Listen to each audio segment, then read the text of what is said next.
ओम शांति। आज के 16/10/2022 के अव्यक्त महावाक्य रिवाइज कोर्स 3/11/1992। आज बाप दादा ने विशेष मुरली में रूहानी रॉयल्टी संपन्न आत्माओं की निशानियां समझाई हैं। साथ ही साथ बाबा ने बताया है कि रूहानी रॉयल्टी से संपन्न आत्माओं के वृत्ति कैसी होगी, बोल कैसे होंगे और कर्म कैसे होंगे, और रॉयल्टी संपन्न आत्माओं की विशेषताएं तथा प्राप्तियां क्या क्या होंगी, वो सब आज की अव्यक्त मुरली में बाप दादा ने विस्तार से समझाया है। चलिए अब सुनते हैं बाप दादा की महावाक्य विस्तार से। रूहानी रॉयल्टी संपन्न आत्माओं की निशानियां। ओम शांति। आज बाप दादा चारों ओर के अपने रूहानी रॉयल फैमिली को देख रहे हैं। सारे कल्प में सबसे रॉयल आप आत्माएं ही हो। वैसे हद के राज्याधिकारी रॉयल फैमिली बहुत गाए हुए हैं, लेकिन रूहानी रॉयल फैमिली सिर्फ आप ही गाए हुए हो।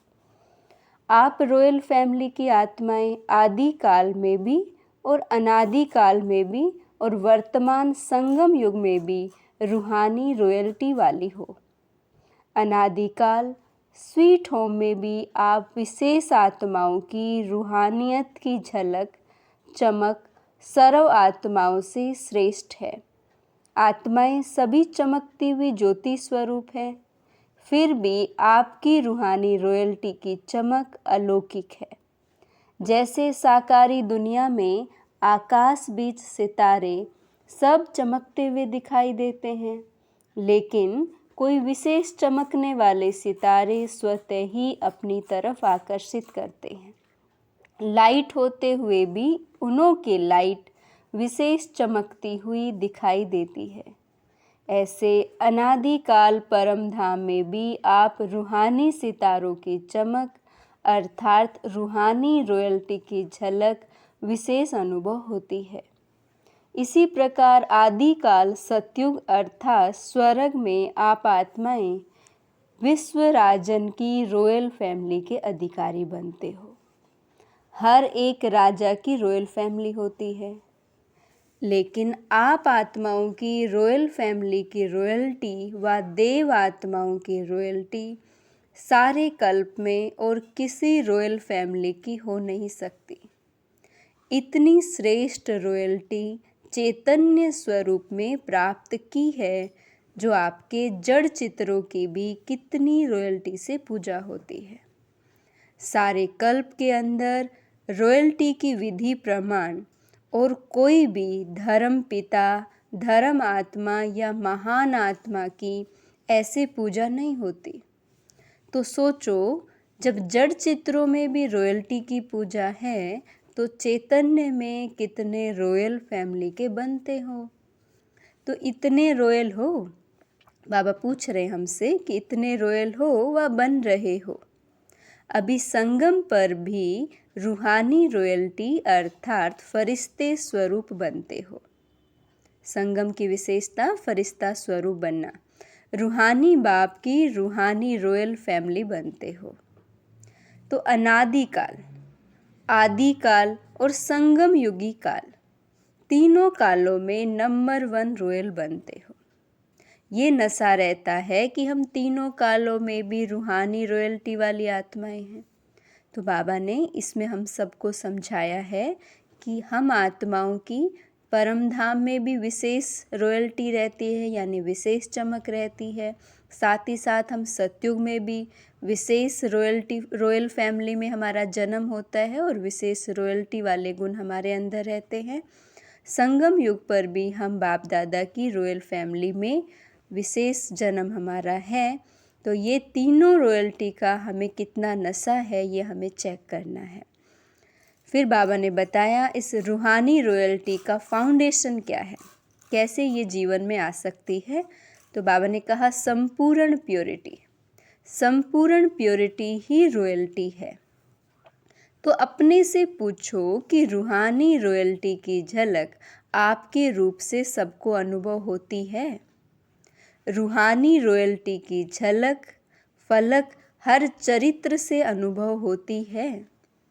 लौकिक दुनिया में भी अल्पकाल की रॉयल्टी ना जानते हुए भी चेहरे से चलन से अनुभव होती है। लौकिक में कोई रॉयल फैमिली में होता है तो अलग से ही उसके चेहरे से वो दिखाई देता है।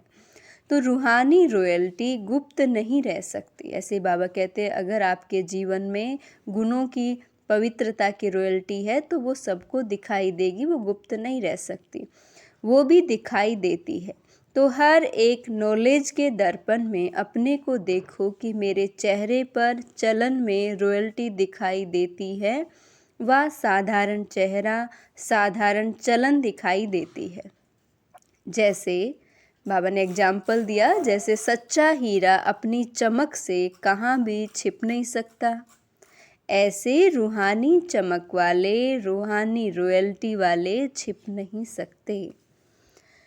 कई बच्चे बाबा कहते अपने को खुश करने के लिए सोचते हैं और कहते भी हैं कि हम गुप्त आत्माएं हैं, इसलिए हमको कोई पहचानता नहीं है, समय आने पर आपे ही मालूम पड़ जाएगा।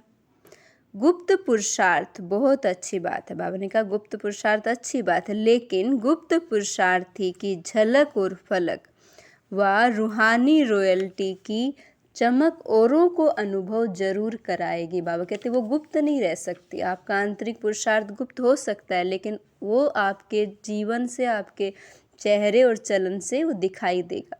स्वयं को चाहे कितना भी गुप्त रखे, लेकिन उनके बोल, उनका संबंध संपर्क, उनका रूहानी व्यवहार का प्रभाव प्रत्यक्ष करता है। तो जिसको साधारण शब्दों में दुनिया वाले बोल और चाल कहते हैं, बाबा कहते हैं उनका व्यवहार, संबंध, संपर्क और उनके बोल चाल सबको ये महसूस कराएगी कि ये बहुत रॉयल आत्मा है। तो स्वयं को प्रत्यक्ष नहीं करते, गुप्त रखते, ये निर्माणता की विशेषता, यानी खुद का वर्णन नहीं करते, लेकिन औरों को वो दिखाई देता, लेकिन दूसरे उनके बोल चाल से अनुभव अवश्य करेंगे। दूसरे कहें कि ये गुप्त पुरुषार्थी है। अगर स्वयं को कहते हैं कि मैं गुप्त पुरुषार्थी हूँ, तो ये गुप्त रखा या प्रत्यक्ष किया? कह रहे हो गुप्त, लेकिन बोल रहे हो कि मैं गुप्त पुरुषार्थी हूँ। बाबा ने कहा बोल रहे हो तो ये गुप्त नहीं हुआ। बहुत पत्र में भी लिखते हैं कि हम गुप्त पुरुषार्थियों को निमित्त बनी हुई दादियाँ नहीं जानती। फिर यह भी लिखते हैं कि देख लेना आगे हम क्या करते, क्या होता है। तो ये गुप्त रहे या प्रत्यक्ष किया? तो गुप्त पुरुषार्थी अपने को गुप्त रखे, ये बहुत अच्छा, लेकिन वर्णन नहीं करो। दूसरा आपको बोले, जो अपने आप को ही कहे, उनको क्या कहा जाता है? तो बाबा ने कहा उनको तो मियाँ मिट्ठू कहा जाता है। तो मियाँ मिट्ठू बनना बहुत सहज है ना। तो क्या सुना? रूहानी रॉयल्टी, रॉयल आत्माएं सदा ही एक तो भरपूर संपन्न रहती हैं, और संपन्नता की निशानी वे सदा तृप्त आत्मा रहती हैं। पहले बाबा ने बताया कि रॉयल्टी आएगी पवित्रता से। अब बाबा कहते जो रॉयल आत्मा होगी उसकी क्या निशानी होगी? वो भरपूर संपन्न और तृप्त रहती है।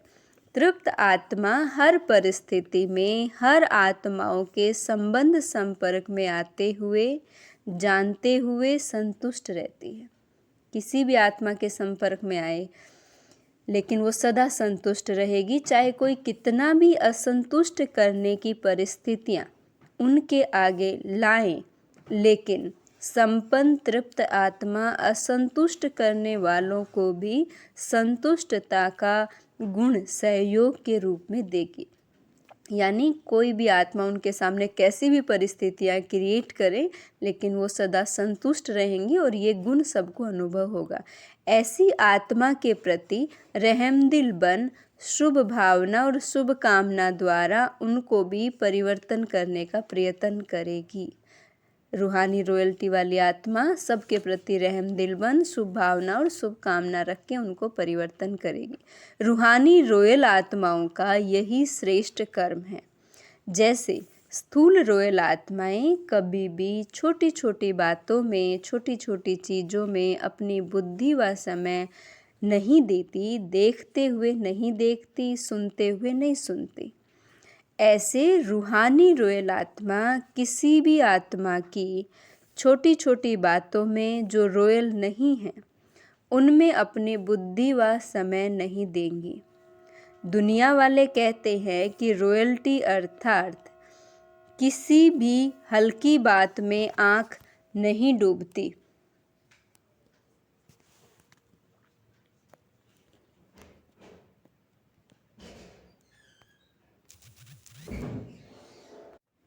रूहानी रोयल आत्माओं के मुख से कभी व्यर्थ व साधारण बोल नहीं निकलेंगे।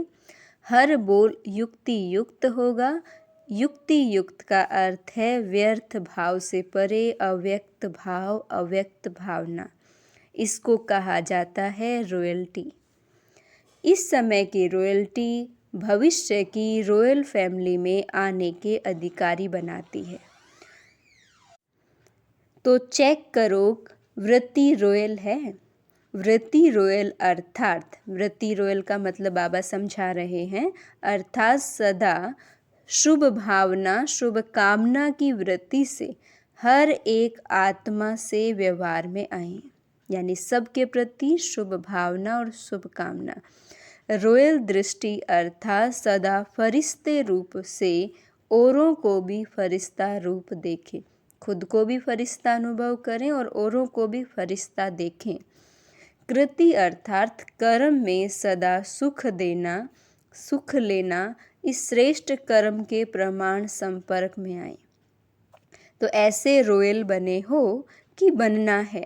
ब्रह्मा बाप के बोल और चाल, चेहरे और चलन की रॉयल्टी को देखो। बाबा कह रहे ब्रह्मा बाबा को देखो, ऐसे फॉलो ब्रह्मा बाप। साकार को फॉलो करना तो सहज है ना। ब्रह्मा को फॉलो किया तो शिव बाप को फॉलो, शिव बाप तो फॉलो हो ही जाएगा। एक को तो फॉलो कर सकते हो ना। बाप समान बनने के पॉइंट्स तो रोज सुनते हो। सुनना अर्थात फॉलो करना, कॉपी करना तो सहज है ना, कि कॉपी करना भी नहीं आता। बाबा कह रहे हैं कि जैसे ब्रह्मा बाबा ने किया वैसे हमें भी करना है। बाप दादा आज मुस्कुरा रहे थे कि मधुबन में आते हैं तो विशेष गुरुवार के दिन क्या करते हैं, एक तो भोग लगाते हैं और क्या करते हैं जो सिर्फ मधुबन में ही करते हैं। पूछ रहे हैं बाबा। बाबा ने बताया जीते जी मरने का भोग। आप सबने जीते जी मरने का भोग लगा दिया है। बाप दादा मुस्कुरा रहे थे कि जीते जी मरना कहकर मनाना तो सहज है, स्टेज पर बैठ गए, तिलक लगा लिया, मर गए, लेकिन जीते जी मरना अर्थात इसका सही मीनिंग बाबा समझा रहे हैं, पुराने संस्कारों से मरना। पुराने संस्कार, पुराने संसार की आकर्षण से मरना, यह है जीते जी मरना। भोग लगा दिया, भंडारी में जमा कर दिया और जीते जी मरना हो गया, ये तो बहुत सहज है। लेकिन मर गए, बाबा कहते पुराने स्वभाव, संस्कार और संसार से मर गए। बाप दादा सोच रहे थे कि पुराने संसार और पुराने संस्कार, इससे सदा के लिए संकल्प और स्वपन में भी मरना मनाना। ऐसा जीते जी मरना कौन और कब मनाएंगे, बाबा पूछ रहे हैं बच्चों से। अगर स्टेज पर बिठाते हैं तो सब के सब बैठ जाते। स्टेज पर बैठना ये तो कॉमन बात है, लेकिन बुद्धि को बिठाना, इसको कहा जाता है यथार्थ जीते जी मरना मनाना। जब मर गए, मरना अर्थात परिवर्तन होना, तो ऐसा जीते जी मरना, उसके लिए कितने तैयार होंगे कि सेंटर पर जा कर के कहेंगे क्या करें, चाहते नहीं थे लेकिन हो गया।